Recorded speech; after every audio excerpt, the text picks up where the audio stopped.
આજ તો ટમેટીના તાર વેટોરિયા. હેલો ગાઈસ, સ્વાગત છે તમારું મારા મિની વ્લોગમાં. તો આજ તો જો હવારમાં હું અને પપ્પા જવી ખેતર.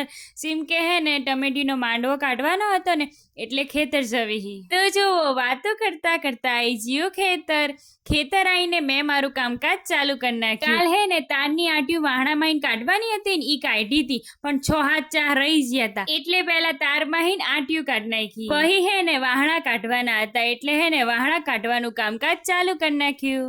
વાહણાને હે ને આ રીતે બે હાથથી હલાઈને પછી ફોહલાઈ કાઢવાના. તમે વધારે તાકાત કરવા જાઓ ને એટલે બટકી જાય વાહણો, એટલે આ રીતે કાઢવાના. તો અહીંયા જો મારા પપ્પા હે ને વાહણા કાઢે હે. અમે હે ને 3 વીઘામાં હીન 5 જ વાહણા ભાંગ્યા, અને દાળિયા હોત ને તો 200 વાહણા જેટલા ભાગી નાખત. વાહણા કાઢવામાં એ કારીગરી જોવે હો, ઈમ નામ ના થાય. તો આની બાજુ જો અમાર ભાઈ હે ને તાર વીંટોરતો હતો. તાર વીંટોરવાનું હે ને આવું મશીન આવે, આવી રીતે ગોળ ફેરો ને એટલે તાર વીંટોરાય. તો વાગી જતા બપોરના 11:30 અને અમે હે ને 3 વીઘાનો માંડવો કાઢી નાખ્યો.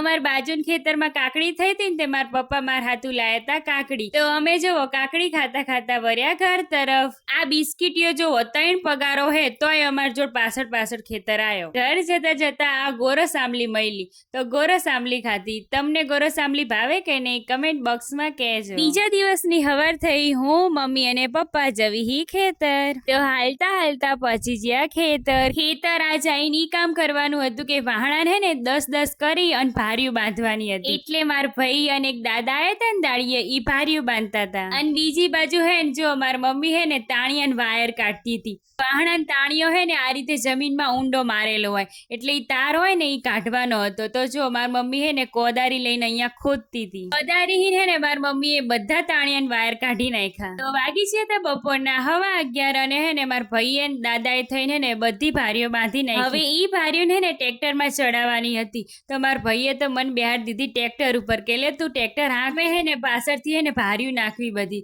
તો મેં કીધું કે હારું તાણે. આજ તો હે ને મેં ટ્રેક્ટર હાંક્યું પણ હે ને વિડીયો શૂટ કરવાનું ભૂલી જઈ હતી. હારું તાણે હેડો આવજો.